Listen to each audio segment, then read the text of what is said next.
Delphine Rideau, directrice de la Maison des Ados de Strasbourg et du réseau Virage. Bienvenue. Si les personnes qui sont les plus au fond veulent éventuellement bien descendre un petit peu dans la salle, ce sera éventuellement plus sympathique dans un début de matinée, mais on a d'autres gens qui devraient nous rejoindre. Je vous dis un petit mot de présentation du réseau Virage, parce que ça fait maintenant un petit moment qu'on n'a plus organisé d'événements comme celui-ci. Donc, le réseau Virage est un service de la Maison des Ados de Strasbourg, très étroitement lié à toutes les maisons des ados du Grand Est, spécialisé dans la prévention des radicalisations violentes depuis 2017. Donc, quand on dit prévention, on aura une illustration précise aujourd'hui de ce que ça recoupe avec le lancement d'un outil de prévention qu'on a créé qui s'appelle, qui est un escape game qui traite des théories du complot. Et puis, le réseau Virage a été créé aussi pour organiser des événements comme celui-ci. Alors, depuis 2020, ça a été beaucoup de webinaires que vous pouvez trouver en replay sur le site internet du réseau Virage, que je me permets de citer, mais théoriquement, si vous vous êtes inscrit à cette journée, vous êtes passé par le site internet réseauvirage.eu. Et c'est sur ce site que vous pouvez aussi vous inscrire vos adresses mail pour avoir les informations relatives à nos autres événements, que ce soit des webinaires, des journées comme celle-ci et des rediffusions d'événements passés. Je vais laisser la parole au docteur Corduan pour vous dire un petit mot de ce que l'équipe du réseau Virage propose en matière d'accompagnement des personnes et des familles concernées. Et puis ensuite à Sébastien Dupont pour vous dire quelques mots de la conception du programme d'aujourd'hui.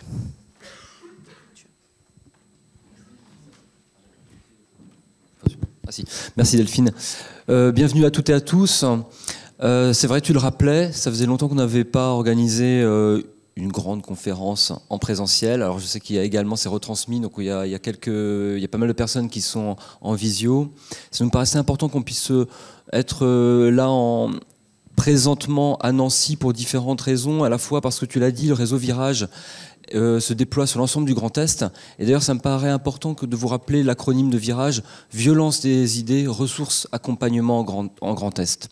Et c'est particulièrement important aujourd'hui puisqu'on est sur la rhétorique de l'extrême et notamment sur cette question qui traverse notre pratique depuis, alors même avant 2017, puisque on en reparlait hier, on commençait déjà en 2014 à travailler sur ce sujet autour des situations qui venaient à la Maison des Ados à Strasbourg.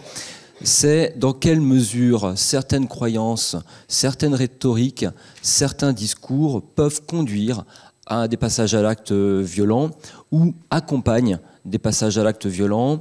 Quel est le lien avec, autre question, quel lien y a-t-il avec des problématiques éventuellement psychiatriques, avec des problématiques globalement dans le développement et notamment dans le lien précoce dans les dynamiques familiales. Et c'est pour ça que très tôt, quand on a conçu l'axe de soins, l'axe de travail du réseau Virage, on a fait appel à des collègues comme Sébastien Dupont pour travailler sur des aspects de thérapie familiale auprès des jeunes qu'on accompagnait. Donc depuis 2017, à peu près 180, 190 situations qu'on a accompagnées. Vous nous direz que c'est pas énorme en tant que chiffre brut. Après, c'est vrai que ce sont des situations très diverses qui peuvent être des inquiétudes de parents, inquiétudes de professionnels sur une éventuelle, alors c'est ce qu'on appelle radicalisation. Je vous passe le nombre de discussions en équipe avec des collègues en France, en Europe sur le terme même et qu'est-ce que ça recoupe, bien entendu. Donc des inquiétudes sur un éventuel début de processus vers des éventuels passages à l'acte violent, mais également des accompagnements de jeunes et moins jeunes qui ont été condamnés pour des actes de terrorisme, qui sortent de détention, qui sont en détention.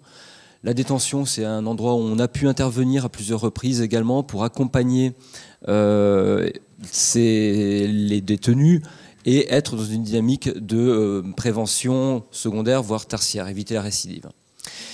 Ces soins, dont je vous le disais, sont déployés à la Maison des ados de Strasbourg, mais notre objectif est de pouvoir les déployer plus largement sur l'ensemble de la grande région.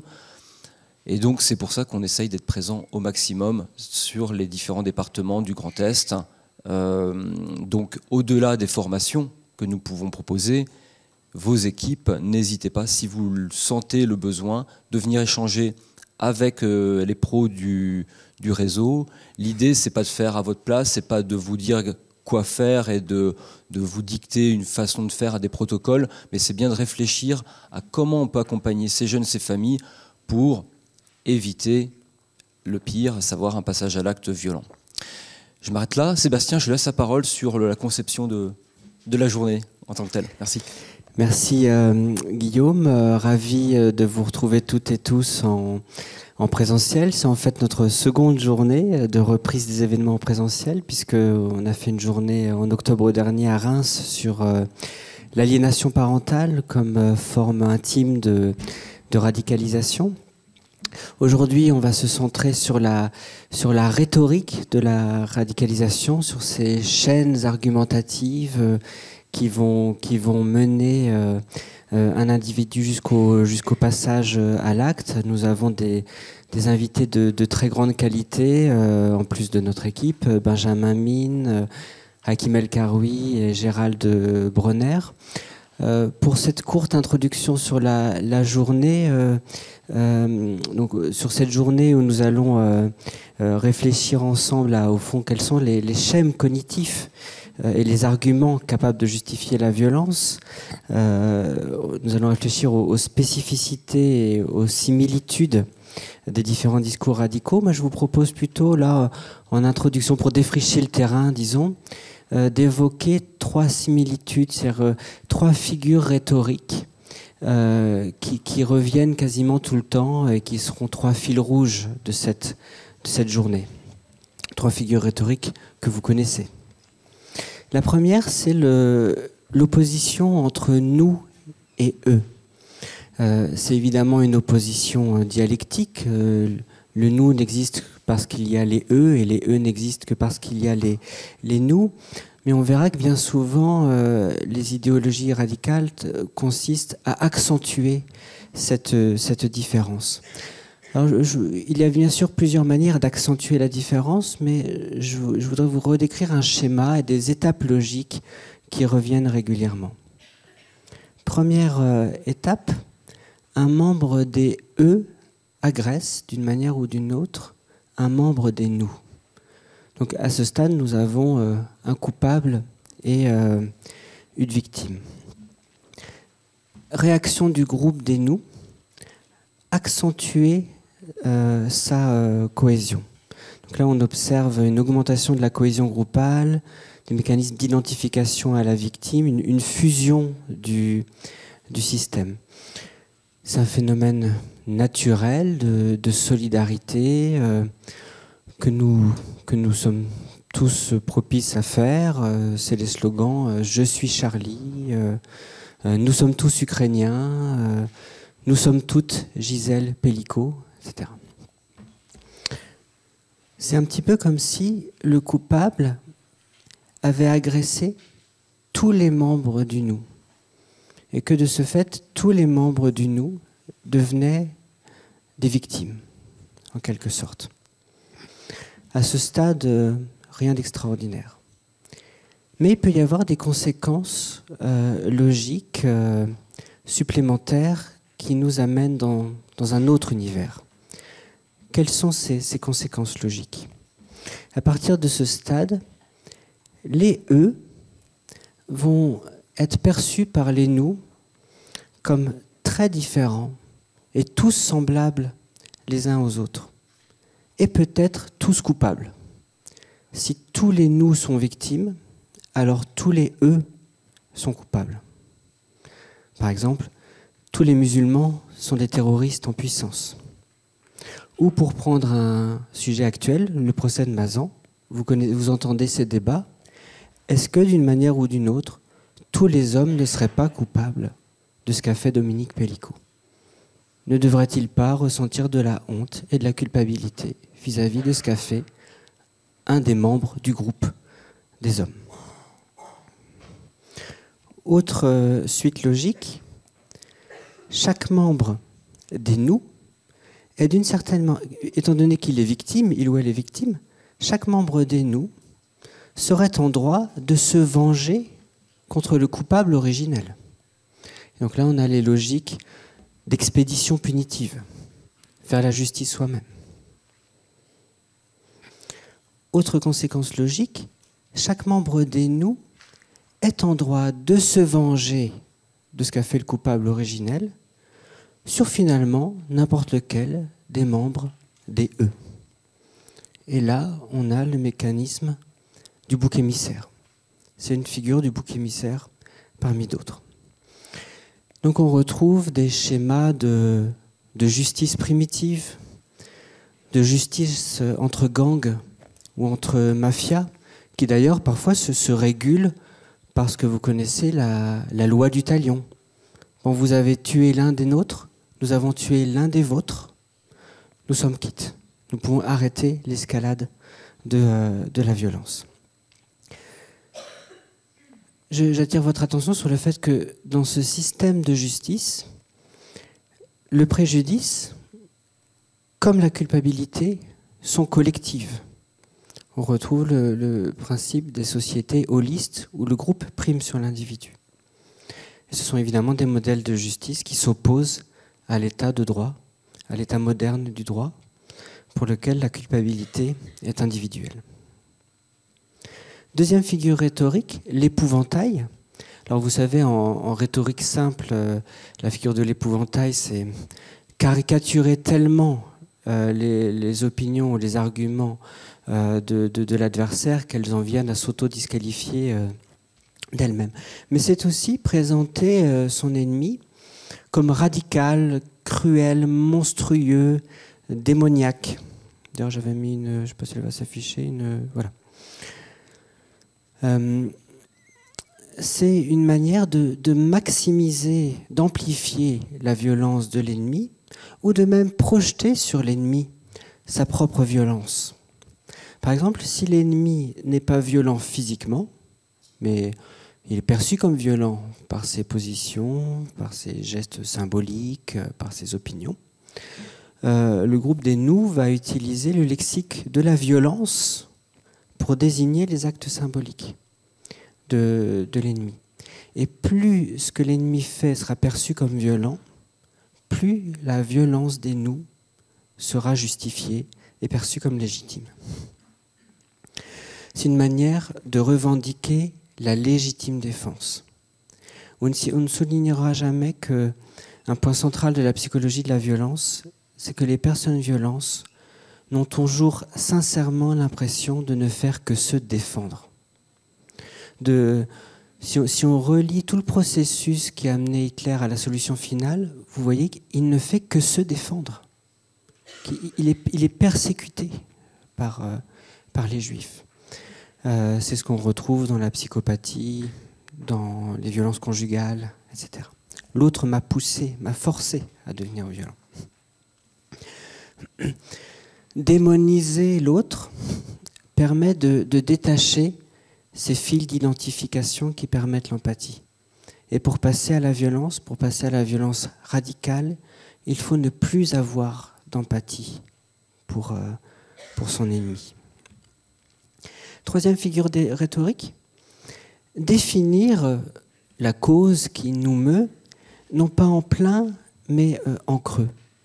Chaque cause, chaque idéologie, chaque religion repose sur une définition du bien et sur une définition du mal.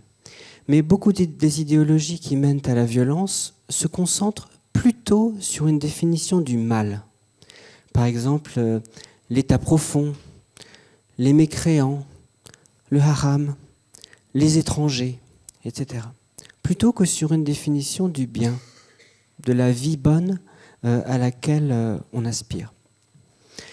Ce phénomène ne concerne pas que les idéologies radicales, mais peut-être l'ère du temps. C'est la thèse du grand historien Pierre Nora. Une citation de Pierre Nora. « De nos jours, le bien n'est plus saisissable que par son contraire, le mal. Le bien a comme disparu en tant que tel. Nous en avons perdu les références positives, les repères fixes, les sources et les définitions. Nous vivons l'éclipse du bien. » D'une certaine manière, c'est ringard de nourrir une idéologie du bien. Ce n'est pas du relativisme, poursuit Pierre Nora, une équivalence des valeurs. C'est un déséquilibre interne au fonctionnement des valeurs, une bizarre inversion. Le bien ne peut plus consister qu'à éviter le mal, à le repousser, à le combattre. Il ne s'agit donc pas de lutter pour quelque chose, mais de lutter contre. Par exemple, mais c'est une question qui se pose même dans le monde associatif, dans le monde humanitaire. Est-ce qu'on lutte pour l'inclusion ou est-ce qu'on lutte contre les discriminations? Évidemment, c'est lié, mais en fait, c'est assez différent comme approche. Est-ce qu'on lutte pour des conditions de vie dignes pour tous ou est-ce qu'on lutte contre la pauvreté? Je fréquente un petit peu le champ associatif et humanitaire. Je connais des bénévoles qui me disent on s'est retrouvés dans un piège, étant donné qu'on lutte pour la pauvreté, dès que les chiffres de la pauvreté s'améliorent, c'est en fait une catastrophe pour nous. Parce que c'est difficile après de justifier les subventions, etc. Oui, c'est paradoxe. Mais prenons un autre exemple au hasard, ma belle-sœur. Est-ce que ma belle-sœur lutte pour la protection des animaux et le végétarisme, ou est-ce qu'elle lutte contre moi? Est-ce que son but véritable, c'est de me persécuter à chaque repas de famille? C'est un petit peu la question que je vous pose. Et en effet, pour les idéologies radicales, il est plus aisé de fédérer un groupe, souvent hétéroclite, c'est ce qui s'est passé avec le djihadisme, contre une figure du mal. C'est la logique de la coalition, que pour un projet collectif. D'où l'obsession de l'ennemi commun, l'obsession de l'ennemi. C'est-à-dire souvent dans les idéologies radicales, les personnes sont obsédées par leur ennemi, que cet ennemi soit le wokisme, les étrangers, etc. J'attire pour finir votre attention sur des conséquences cognitives et émotionnelles. Lutter pour suscite plutôt des émotions positives. À chaque fois qu'on a une réussite ou qu'on fait un pas vers le bien qu'on s'est donné. Lutter contre stimule plutôt des émotions négatives. La frustration, le ressentiment, la colère, la haine, la rage.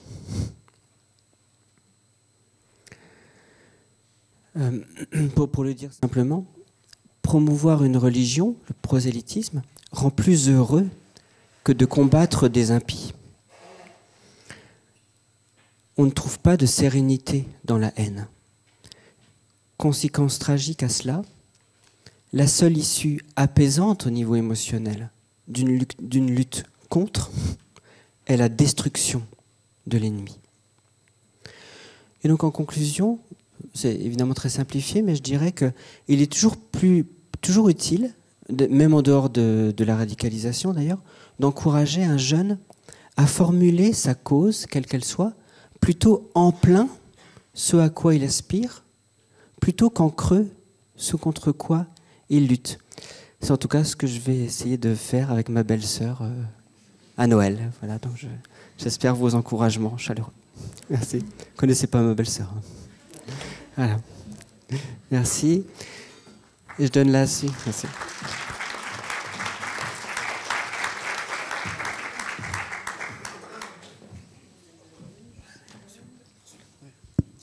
Merci beaucoup Sébastien. Je te souhaite par avance un joyeux Noël.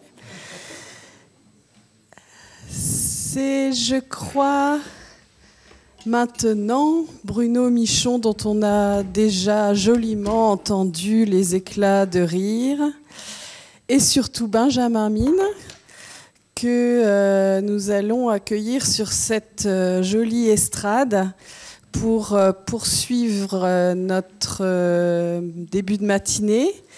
On aura un café à la pause pour celles et ceux qui seraient inquiets à ce sujet. Bruno, je vais te laisser présenter Benjamin, mais je vais quand même dire un mot de toi. On peut faire ça ? Oui. Voilà.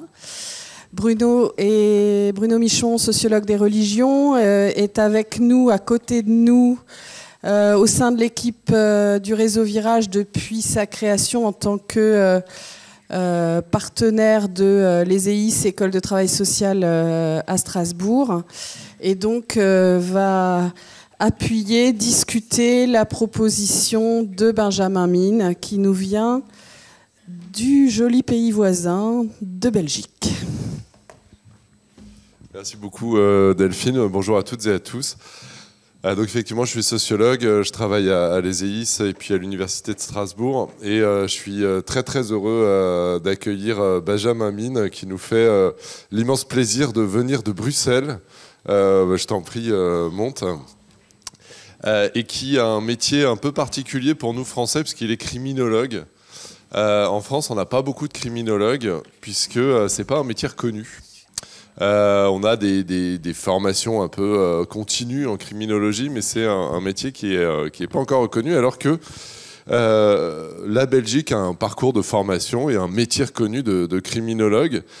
Et même un institut national de criminalistique et de criminologie, duquel fait partie Benjamin, qui l'expliquera lui-même, est une institution de recherche assez originale. En tout cas, on n'a pas d'équivalent exactement chez nous en France. Alors, je vais prendre mes notes pour pas dire de bêtises. Là, tu vas voir tout ce que j'ai sur toi. Là, bon. Donc, en tant que criminologue, tu as beaucoup travaillé sur les questions de récidive. J'ai cru voir que tu t'étais intéressé aux dérives sectaires, ce qui n'est pas sans lien avec nos histoires. Alors, on va peut-être pas te pousser là-dessus, parce que je sais que tu as beaucoup de choses à dire, donc on va pas t'emmener là-dessus, mais je crois que ça intéresserait un certain nombre de personnes dans la salle. Et tu as aussi travaillé, évidemment, et c'est pour ça que tu es là, sur les questions de radicalité.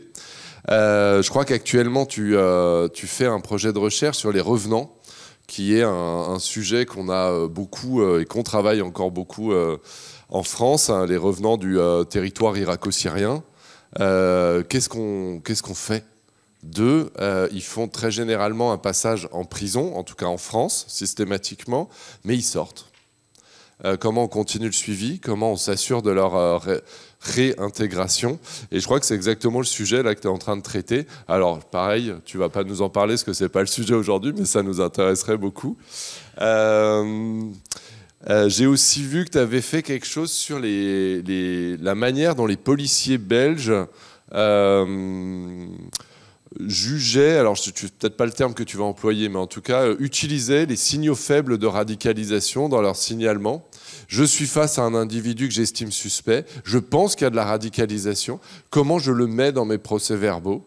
Et tu as fait tout un travail, parce que vous avez accès à ces procès-verbaux, ce qui est en tant que la scientifique, je suis très jaloux, pour ensuite essayer de voir qu'est-ce que ça dit. Et tu racontes un peu dans ce rapport que c'est problématique, puisqu'on va potentiellement stigmatiser, on va potentiellement amener des choses très délicates. Et pour avoir travaillé un peu sur par exemple, les signalements de l'éducation nationale en France, sur la radicalisation, on a des choses extrêmement délicates. Comment est-ce qu'on signale la radicalisation? Quels mots on emploie? Pourquoi on signale? Et donc voilà, tout ça est très intéressant, mais nous t'avons invité pour encore autre chose, pour ce rapport-là dont tu vas nous parler aujourd'hui, qui s'appelle la radicalité verbalisée. alors on cherchait quelqu'un qui pouvait un peu nous ouvrir, alors, et à la fois sur un autre contexte international, donc en l'occurrence la Belgique, et quelqu'un qui soit pas sociologue, qui soit pas politologue. Et là, je tombe sur ce rapport, et là, je me suis dit, alléluia, enfin, en toute laïcité. Bon, on est au domaine de l'année quand même, hein. Et je me suis dit, ça c'est super intéressant. Et ce qui est génial, mais j'ai bu du petit lait en lisant ce rapport, puisque non seulement tu proposes une recherche qui prend plein de radicalités différentes. Alors tu vas le rappeler, mais quand même, nationalisme kurde, islamisme, communisme, altermondialisme, environnementalisme, identitarisme, antispécisme, anarchisme, là où en France, 99% des recherches, on est sur l'islamisme, point. Et alors là, j'ai vu ça, j'ai fait, mais c'est génial. Et après, évidemment, mais je vais pas spoiler ce que tu vas nous raconter, ce que tu en fais est vachement intéressant. Comment ces personnes radicales parlent de leur radicalité, de leur engagement et de leur rapport à cet engagement. Voilà, donc c'est vraiment un rapport qu'on a trouvé super intéressant. Et Benjamin, je te remercie beaucoup de nous en parler aujourd'hui. Bonjour à toutes et à tous. Merci beaucoup Bruno pour cette introduction. Je suis vraiment très heureux d'être parmi vous aujourd'hui. J'espère que je vais répondre aux attentes que Bruno et ses collègues ont par rapport à la présentation d'aujourd'hui. Je remercie évidemment tous ces collègues du réseau Virage pour l'organisation de cette journée et leur confiance en m'invitant. Merci aussi à Anne Issel pour son appui logistique précieux qui m'a permis de rejoindre Nancy facilement.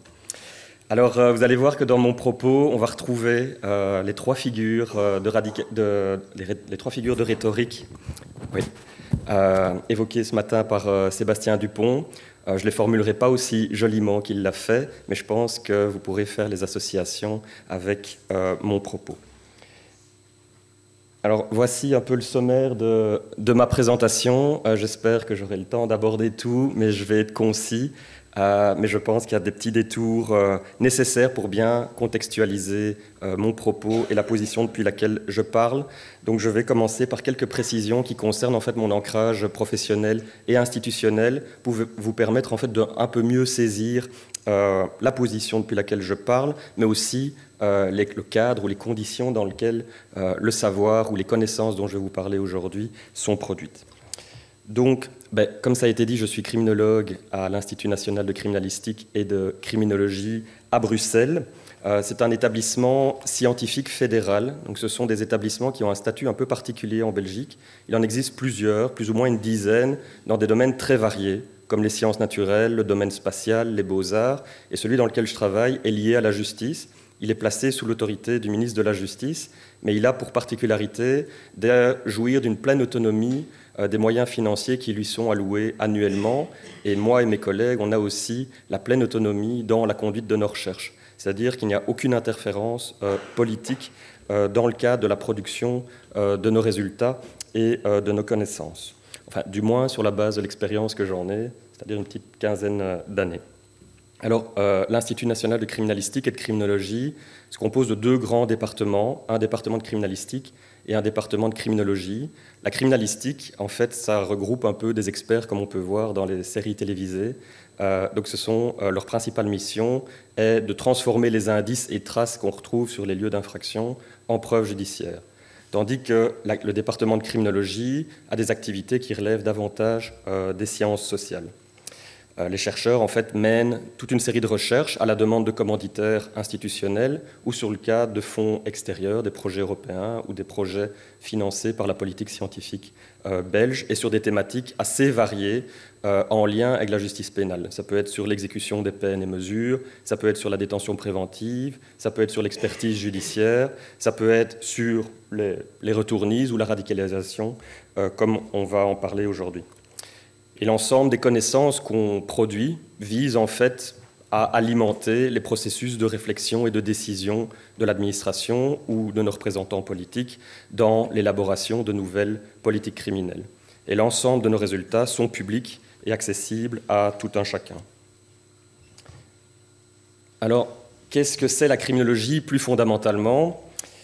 Alors là, je vais peut-être vous décevoir, mais il n'y a pas vraiment de définition consensuelle de ce qu'est la criminologie, puisque la criminologie est constamment traversée par des débats portant sur sa dénomination. Est-ce qu'on parle de sciences criminelles, de criminologie, de sociologie de la déviance, de son statut? Est-ce que c'est une branche d'une autre science? Est-ce que c'est une discipline à part entière?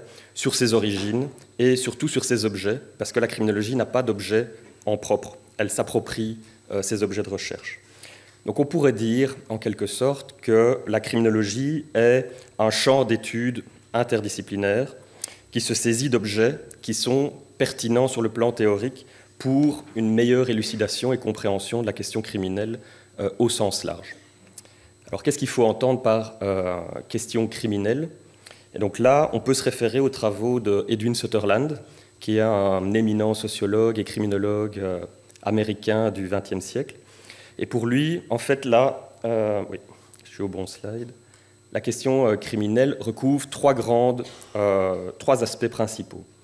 Tout d'abord, c'est l'étude des processus d'élaboration de la loi ou des normes, plus généralement. C'est ensuite l'étude des processus de transgression de ces lois ou de ces normes. Et enfin, l'étude des processus de réaction à la transgression de ces lois et de ces normes. Donc l'objectif de la criminologie, on pourrait dire que ça vise à développer en fait des connaissances empiriquement fondées, qui concernent ces processus normatifs, transgressifs ou relatifs à une intervention, que ce soit une sanction ou un traitement.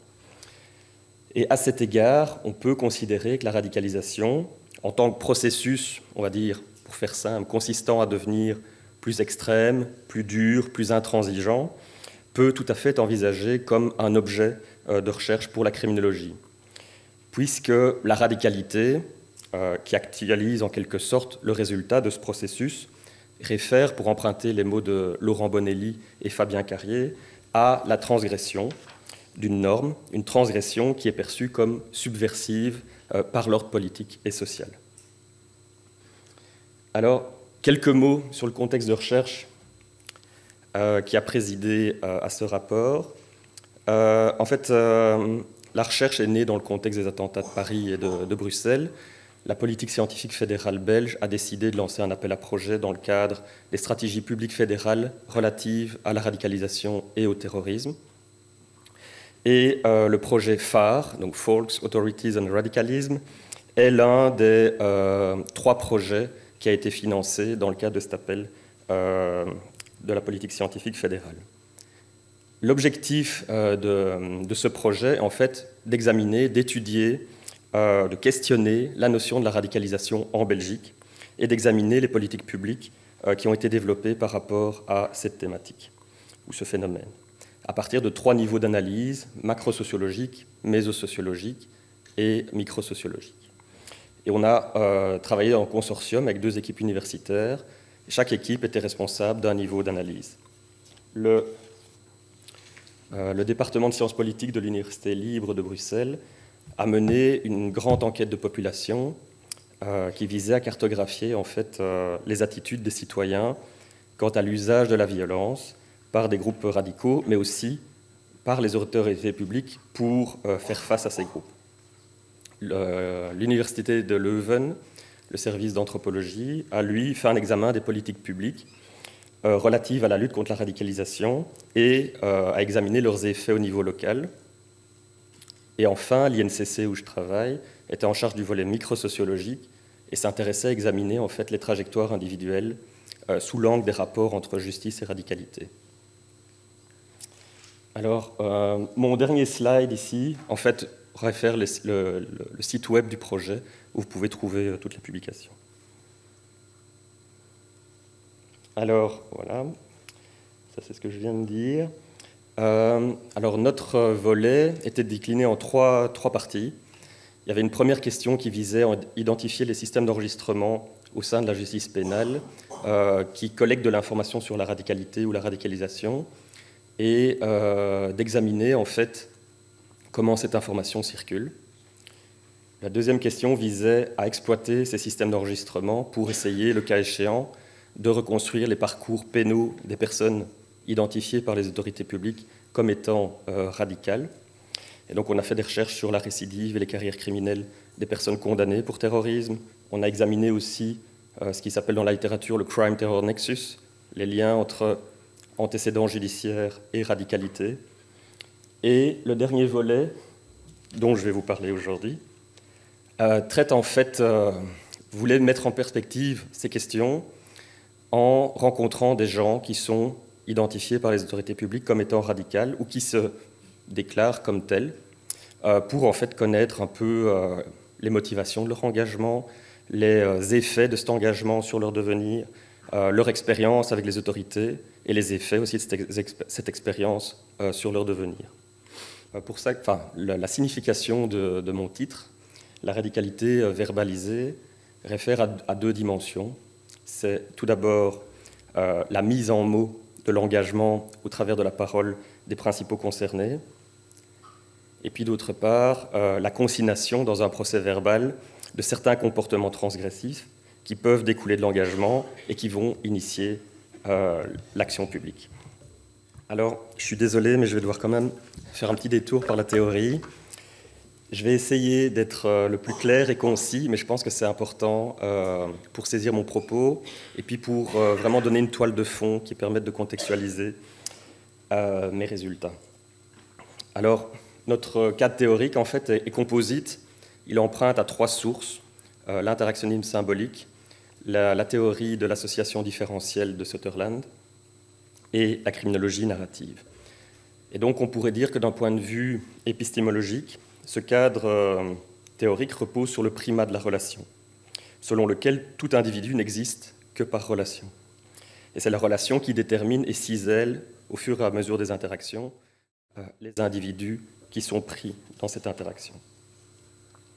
Et cette perspective interactionniste, en fait, est incarnée par les travaux de l'école de Chicago, qui est très populaire en criminologie, car ses représentants sont souvent intéressés aux questions de déviance et de délinquance en lien avec son environnement, et particulièrement le milieu urbain. C'est aussi une perspective qui est fort mobilisée dans la sociologie des mouvements sociaux, notamment pour les outils conceptuels assez pertinents qu'il propose. Et donc on va dire que cette perspective promeut une approche plus compréhensive que factorielle ou causaliste. Elle repose sur trois grands principes. Un, c'est que les êtres humains agissent en fonction du sens qu'ils donnent aux choses et au monde qui les entoure. Ces significations émergent des interactions sociales que les individus entretiennent les uns avec les autres. Et troisièmement, ces significations sont traitées et transformées au gré des expériences par le biais d'un ou plusieurs processus d'interprétation, que ce soit la réflexivité ou des raisonnements d'auto-ajustement. Et donc, les interactionnistes, en fait, envisagent l'être humain comme étant historiquement situé, pris dans un ensemble, une multiplicité d'interactions qui sont potentiellement génératrices de sens, à partir duquel il va agir ou réagir et reconstruire le monde sur la base de son expérience et de la réinterprétation symbolique qu'il en fait. Alors, la théorie de l'association différentielle de Sutherland, elle est intéressante à mobiliser, en fait, pour comprendre comment, au gré des interactions, certaines significations s'imposent au détriment d'autres, et comment ces significations sont susceptibles d'orienter ensuite les comportements.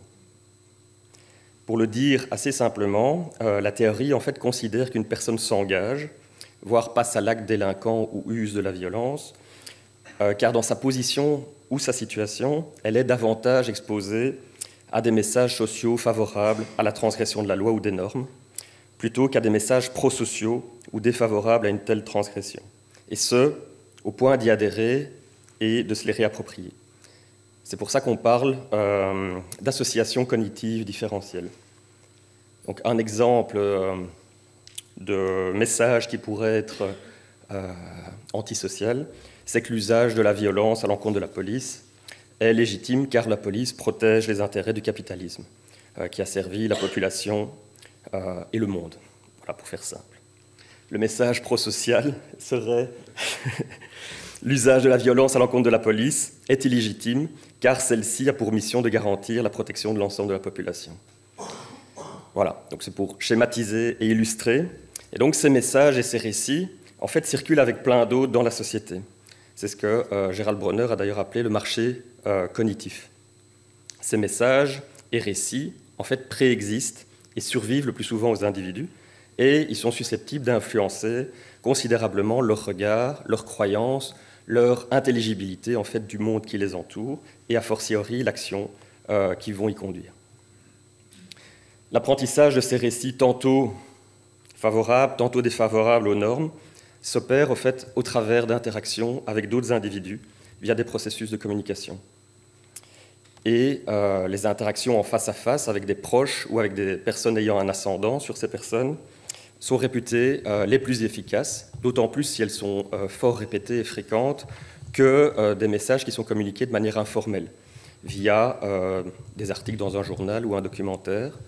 Sauf qu'aujourd'hui, évidemment, vu le temps que l'être humain passe devant les écrans, le rôle d'Internet, des réseaux sociaux, pèse davantage dans voilà, l'exposition, on va dire, à certains types de messages ou de récits.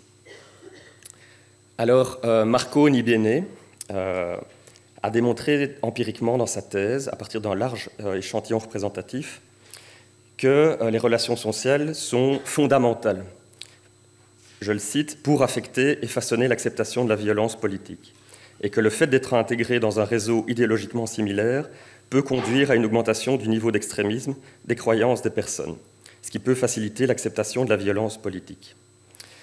Ce constat vient d'être réitéré aussi par Fabienne Thijs dans sa thèse qui vient d'être défendue à l'Université d'Amsterdam, où elle montre aussi le rôle déterminant des pairs dans ce processus d'apprentissage de l'idéologie et du comportement violent. Elle a travaillé de manière très originale sur des méthodes quantitatives exploitant les bases de données de la justice et des données qualitatives d'analyse de dossiers et d'entretien. Et elle met en tension elle invite à mettre en tension et à étudier davantage les rapports justement entre les relations qui se font dans la vie réelle et les relations qui se font en ligne. L'adhésion en fait à ces messages antisociaux ou transgressifs peut être d'intensité variable en fonction de la réitération des communications dans les systèmes d'interaction où l'individu est pris. Et la fréquence des transgressions peut aussi varier d'un individu à l'autre selon les opportunités qui se présentent à lui et de la manière dont ces situations vont être définies. Donc dans certaines situations, les conditions seront considérées comme acceptables pour passer à l'acte. Autre exemple très schématique, par exemple détruire du mobilier urbain dans une rue commerçante lors d'une manifestation anticapitaliste, tandis que dans d'autres situations, elles seront considérées comme non opportunes. Par exemple, ne pas le faire lorsqu'on se balade pour faire ses courses. Voilà, en gros. Donc, c'est en ça que cette théorie est intéressante, parce qu'elle n'est pas empiriquement prédictive. Bien que les processus d'interaction, de communication, d'apprentissage soient enclenchés, ce n'est pas pour autant que le résultat va s'actualiser. Autre élément intéressant de cette théorie, c'est que la santé mentale, le milieu socio-économique, le niveau scolaire, qui sont souvent utilisés dans les études comme des facteurs ou des causes, sont ici envisagés comme des conditions de possibilité de ces processus. Alors, c'est précisément parce qu'il est difficile de savoir comment et selon quelle modalité une disposition a un comportement va se traduire par une action ou une inaction, que pour nous, c'était crucial et important en fait, de rencontrer les gens pour savoir ce que disent ces gens sur l'engagement dans lequel ils sont pris, pour accéder à leur perception des choses et leur récit. Et c'est là que ma troisième composante est utile et intéressante. La criminologie narrative, elle pourrait avoir un autre nom, et je pense qu'on retrouve ces principes dans d'autres courants théoriques.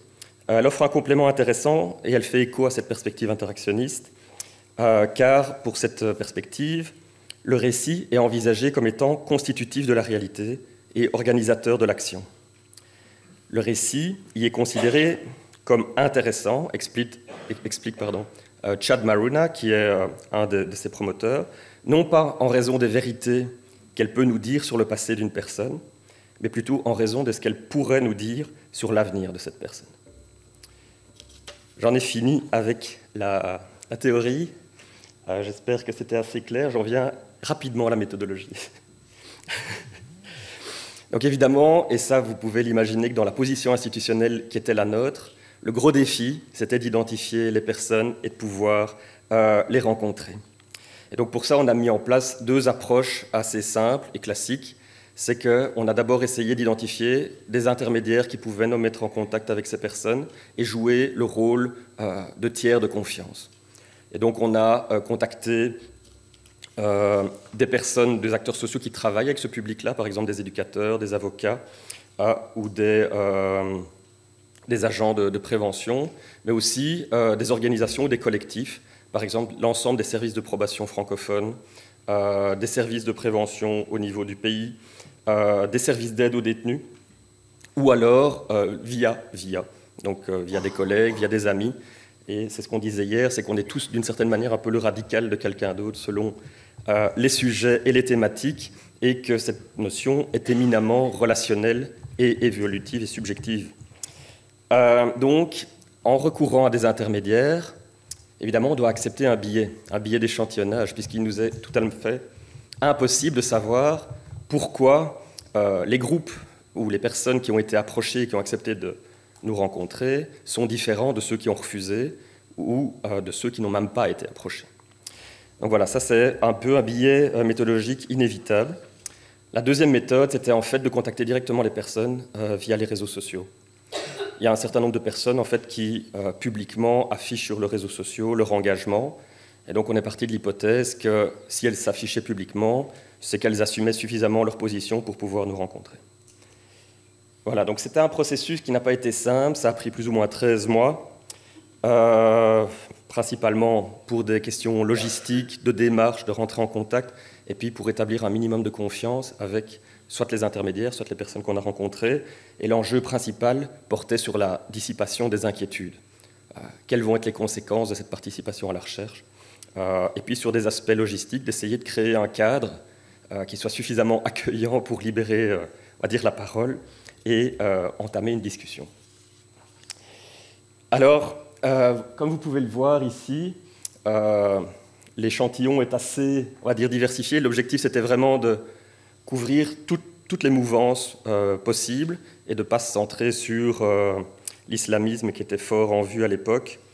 Donc on avait initialement identifié des variables pour diversifier au maximum l'échantillon, l'âge, le genre, la cause ou l'expérience judiciaire, mais on a très vite dû ne pas trop s'en tenir à ces variables parce que la complexité de rencontrer les gens était énorme. Et donc on a saisi toutes les opportunités qui se sont présentées à nous.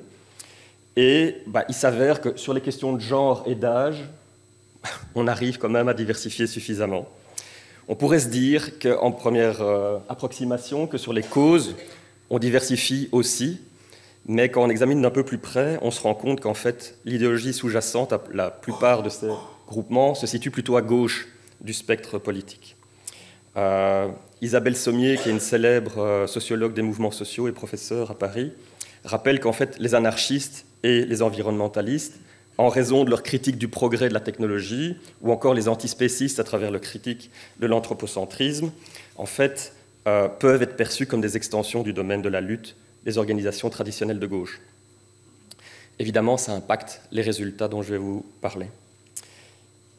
Selon nos répondants, aucune n'avait d'antécédent judiciaire préalable à leur engagement.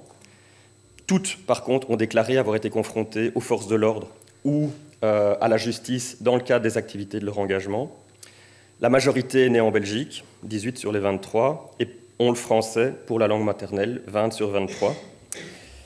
La moitié de l'échantillon estime que le niveau de vie de leurs parents peut être qualifié de moyen, voire supérieur pour trois autres, tandis que le reste de l'échantillon, à travers les informations qu'on a pu collecter, semble avoir bénéficié de conditions de vie plus modestes. Une minorité, 6 sur les 23, ont déclaré avoir évolué et grandi dans un milieu politisé, c'est-à-dire que leurs parents étaient eux-mêmes engagés comme élus locaux, comme militants ou syndicalistes.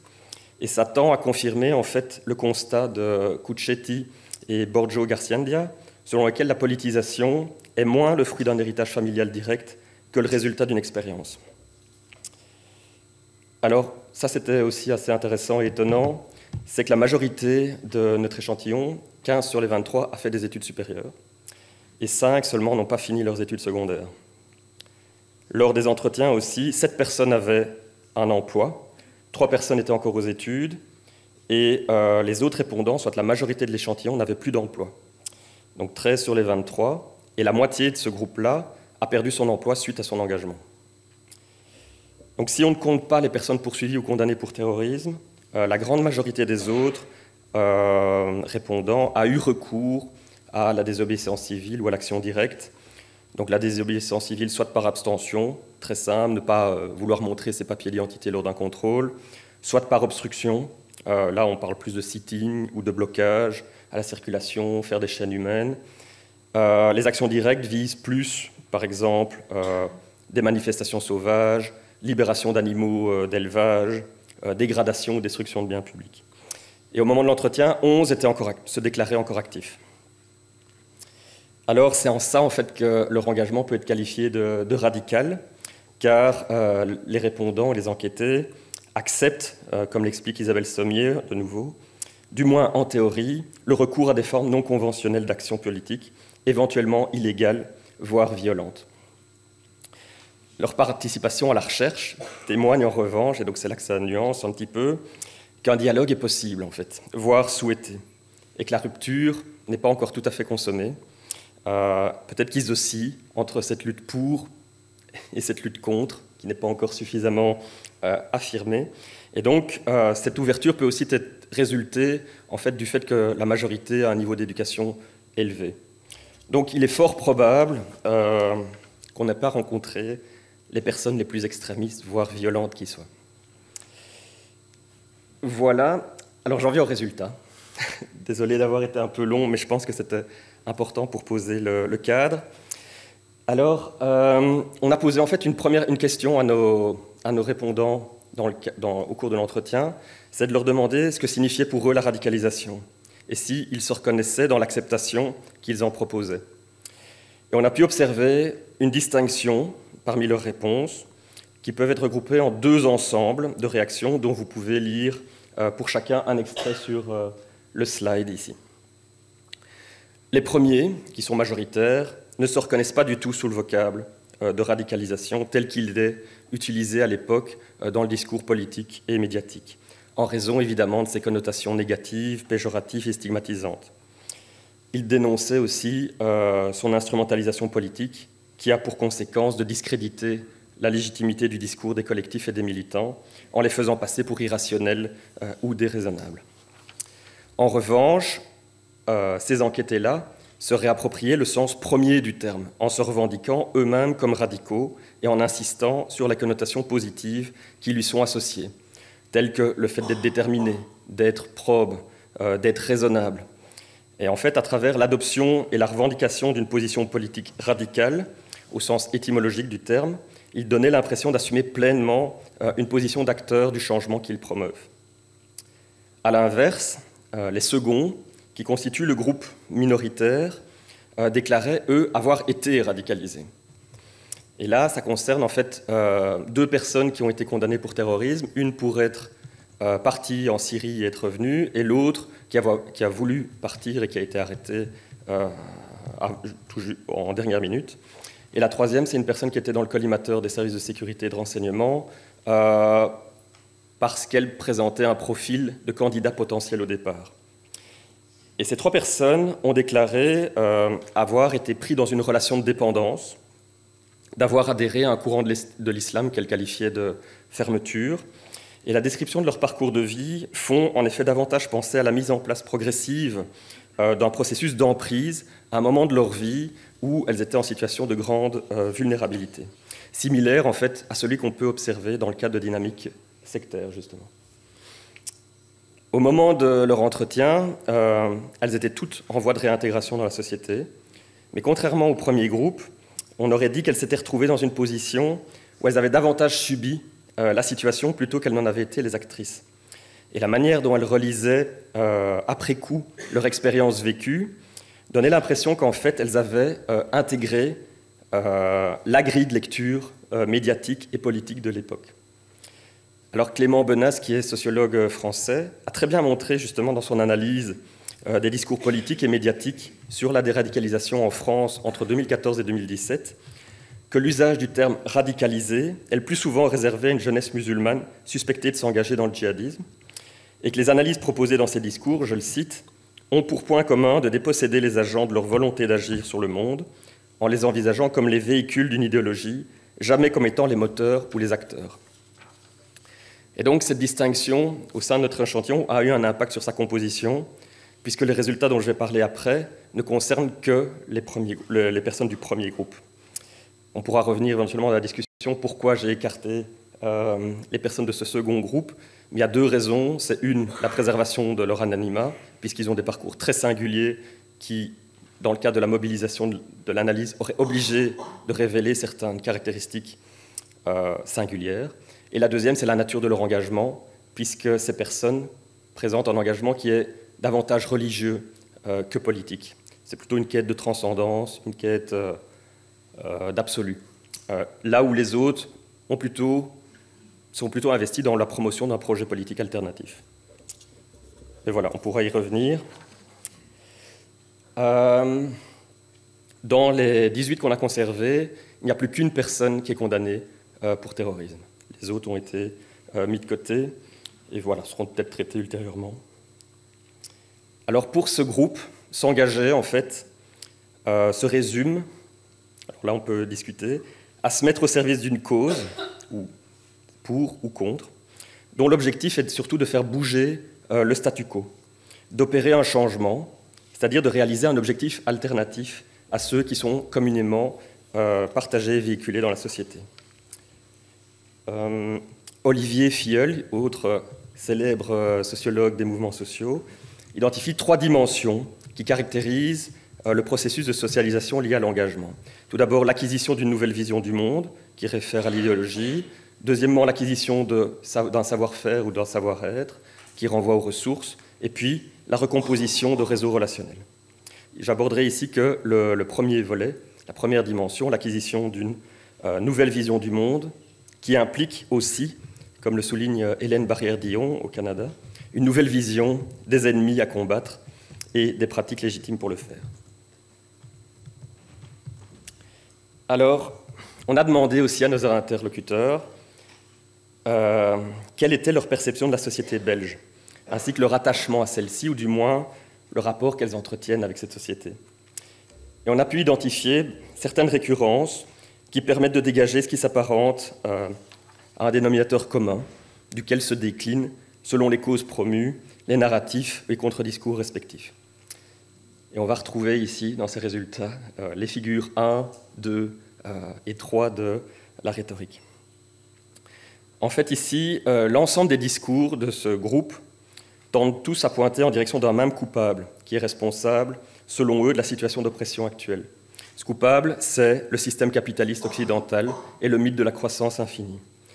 Celui-ci est vraiment décrit comme le responsable, selon les causes des injustices sociales, culturelles, religieuses, spécistes, écologiques, car il tend vers son objectif, le productivisme, en s'appuyant sur un mode de fonctionnement fondamentalement violent à l'égard des minorités, des plus faibles et de la nature.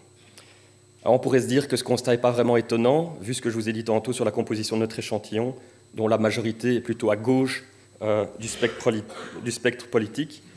On a quand même été étonné par le fait qu'il soit si consensuel et que même la personne condamnée pour terrorisme et notre répondant identitaire, dont vous avez un extrait ici à droite, s'y retrouvaient. J'en profite pour dire que les images, là, comme vous l'avez deviné, sont générées par l'intelligence artificielle et sont censées illustrer mon propos. Donc, c'est plutôt... Le deuxième constat récurrent, qui a déjà été évoqué aussi en introduction, eh bien, c'est cette polarisation, cette vision extrêmement clivée de la société, au sens où il y aurait d'une part les 1% qualifiés d'oligarchie élitiste, qui est aux commandes de ce système capitaliste, et d'autre part les 99% de la population qui est exploitée, qui subit la situation et qui n'a pas voix au chapitre. Évidemment, cette vision clivée de la société peut se décliner selon les causes. On a une version plus communautaire, par exemple, qui oppose quant à elle le groupe dominant, les hommes blancs hétérosexuels, par rapport au groupe dominé, ou une version spéciste, qui oppose les spécistes aux autres espèces. On a pu aussi constater dans les déclarations de nos enquêtés que leur lutte contre l'oppression mobilise bien souvent, de manière cumulative ou non, les catégories sociales de race, de classe socio-économique, de genre. Et ces catégories sont mobilisées, dans certains cas, dans une perspective intersectionnelle. Or, et paradoxalement, ils sont très nombreux à critiquer le manque de synergie sur le terrain, ainsi que la concurrence qui existe entre les groupements et les mouvements face à cet ennemi qui est présenté comme leur étant commun. Donc en fait, la réalité des groupements, tant en interne que dans leurs relations avec les autres groupements, reste assez conflictuelle.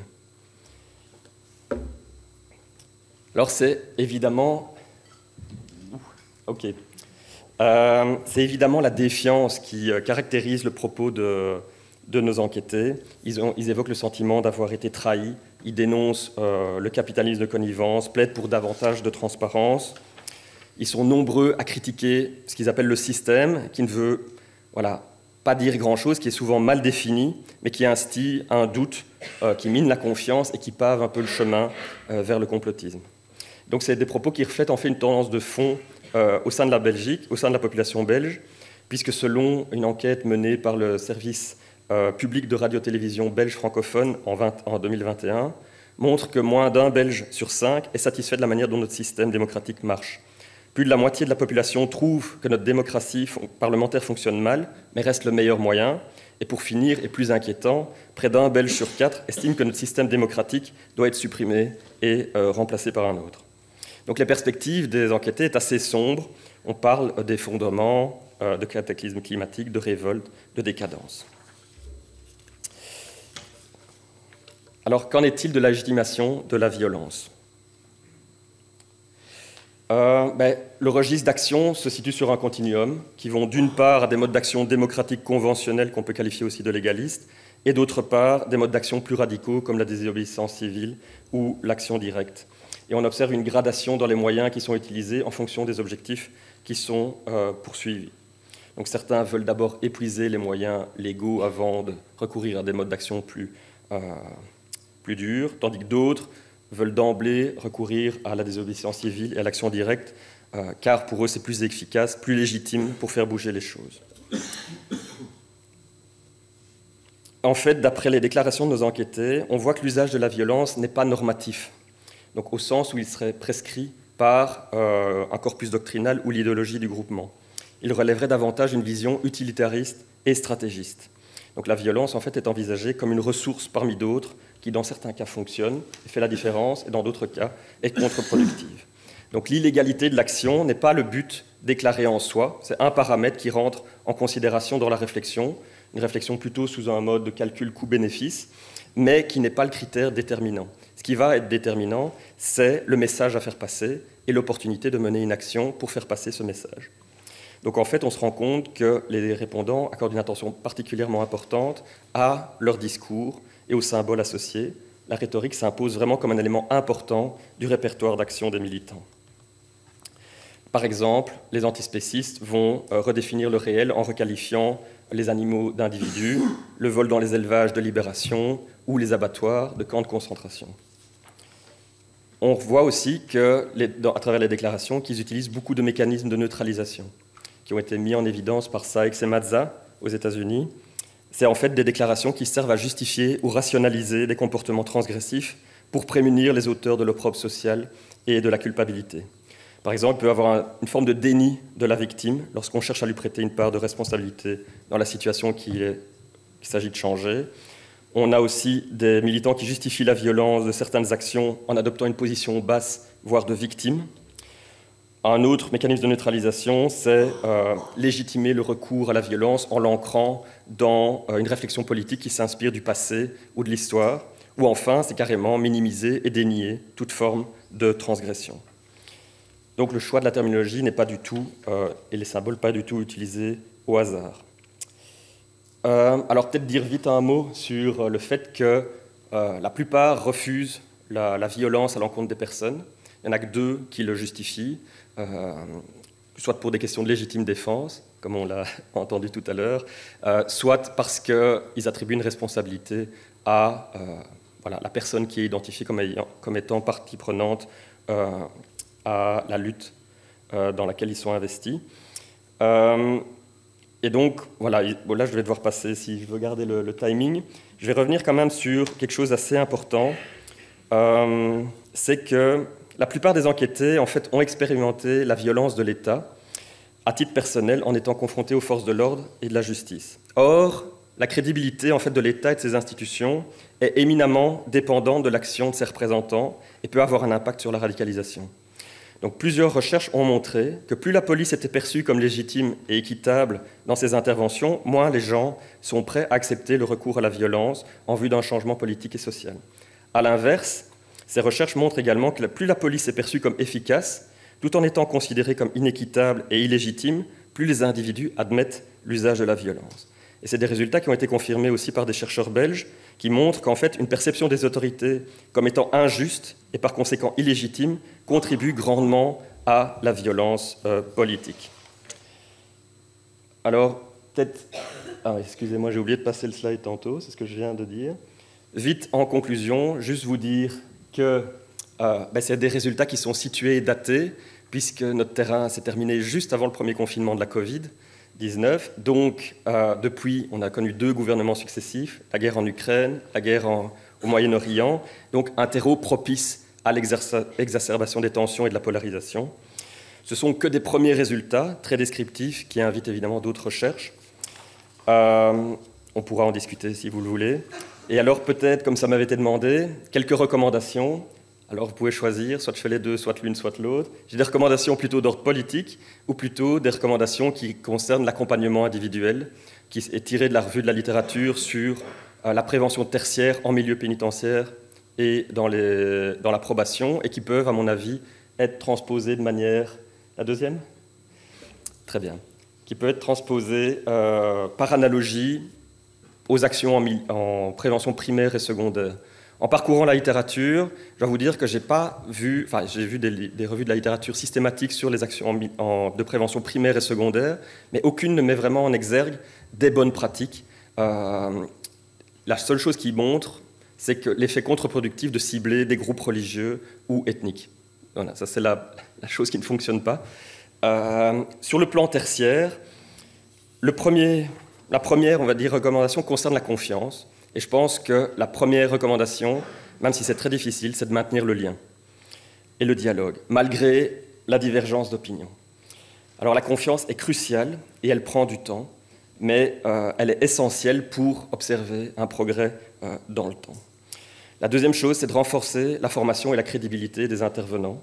Dans d'autres recherches avec les services de probation, j'ai pu voir à quel point les acteurs étaient parfois démunis pour aborder des questions relatives à l'idéologie. Une autre chose qui ne fonctionne pas, c'est toutes les pratiques qui sont axées sur l'analyse de risque, qui sont très contre-productives et qui minent cette confiance. Deuxième registre de recommandation, c'est le renforcement de la résilience. C'est privilégier les approches individuelles, en tête-à-tête, en suivi singulier, parce que, évidemment, la radicalisation n'a pas de profil type. La deuxième chose, c'est maintenir une offre d'altérité en termes de discours et de définition du réel, en valorisant la démarche scientifique, la rationalité, et en s'appuyant autant que possible sur des preuves empiriques. En gros, encourager le développement de compétences relatives à la pensée critique, pour permettre et doter les gens d'outils pour essayer de remettre en question les récits extrémistes. Une autre chose qui fonctionne bien, et ça a été expérimenté en Belgique, c'est tout ce qui concerne le conseil religieux, notamment en détention, qui fonctionne bien et qui offre une altérité et la possibilité de discuter des dogmes ou concepts doctrinaux de la personne. Et enfin, le dernier registre de recommandation, c'est plutôt soutenir et favoriser l'engagement prosocial en développement des activités et réseaux relationnels prosociaux, de soutenir la personne de manière continue dans cette démarche, trouver un boulot, trouver un logement, répondre à ses besoins familiaux. Et puis, autre chose difficile, essayer d'impliquer autant que possible, comme le fait le réseau Virage, la famille, en sachant que c'est délicat lorsque la famille partage la méfiance à l'égard des autorités. Voilà, désolé d'avoir dû aller un peu vite pour la fin.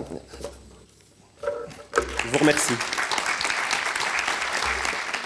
Merci beaucoup Benjamin. Alors on t'a obligé à parcourir les 150 pages du rapport En 50 minutes, c'est super compliqué, je le conçois. Peut-être avant de vous proposer de prendre la parole, enfin de poser des questions à Benjamin, une première question pour revenir sur la famille.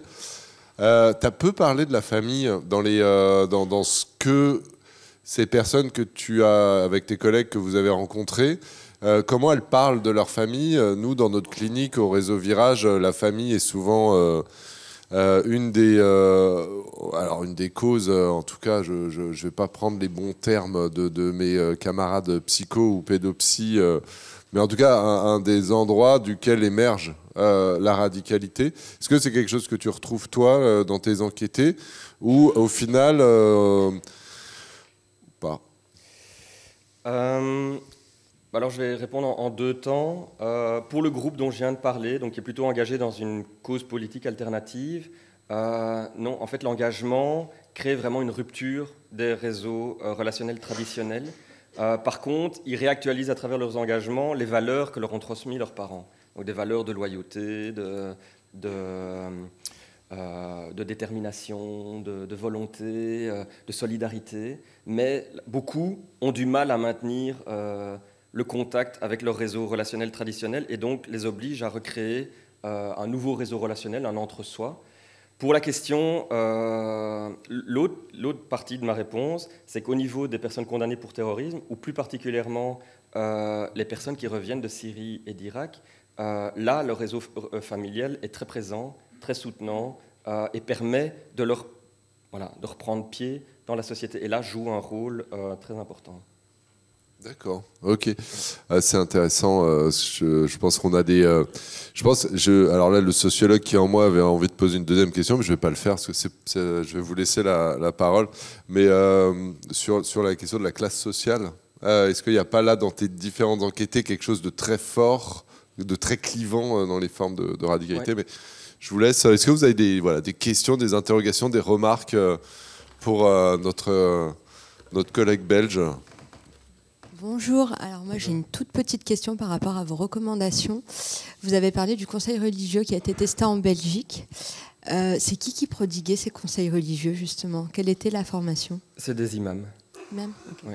Oui, c'est aussi quelque chose qui existe en France. On parle d'aumôniers qui ne sont pas forcément des imams, mais qui jouent un rôle important. Après, la France est très rétive à aborder ces questions-là à partir du religieux.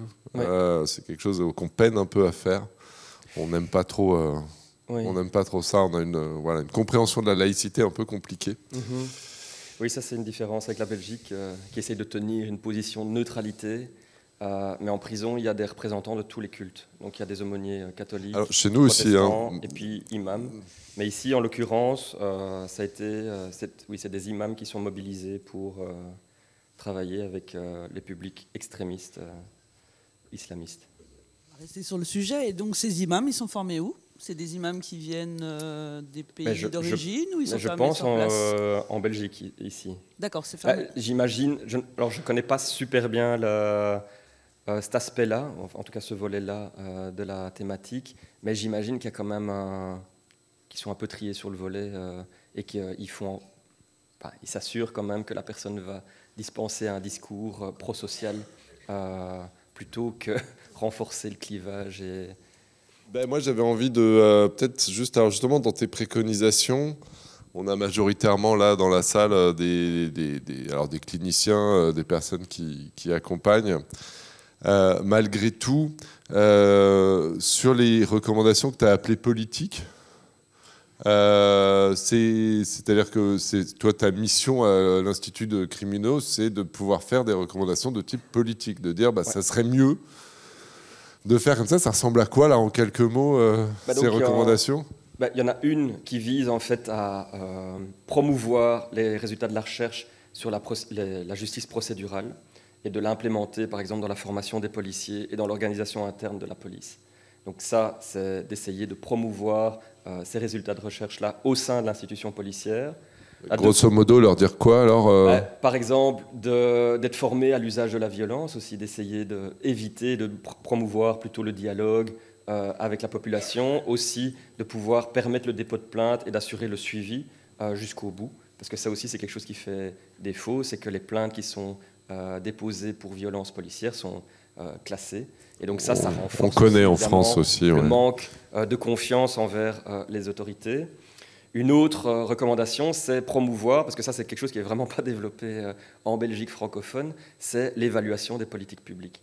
On voit qu'ici, la plupart des répondants sont défiants vis-à-vis des autorités, considèrent les autorités comme étant illégitimes, et souvent à raison, en raison de toute une série de dysfonctionnements et de comportements parfois douteux. Il y a beaucoup de scandales.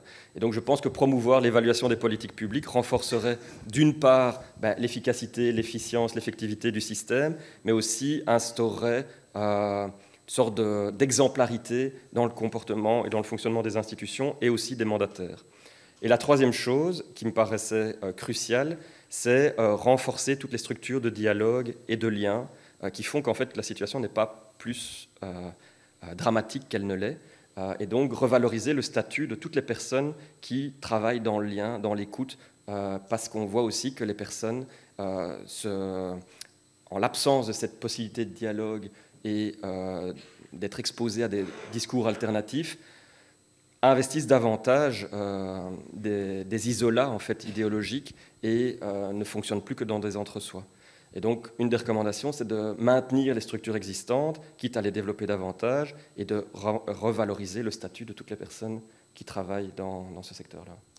Je pense que ça va faire plaisir, oui, merci. Je ne l'ai pas fait pour vous, mais c'est ce que je pense. Merci beaucoup à tous les deux. Je suis désolée, je suis obligée de vous interrompre. Il faut qu'on tienne un petit peu notre horloge.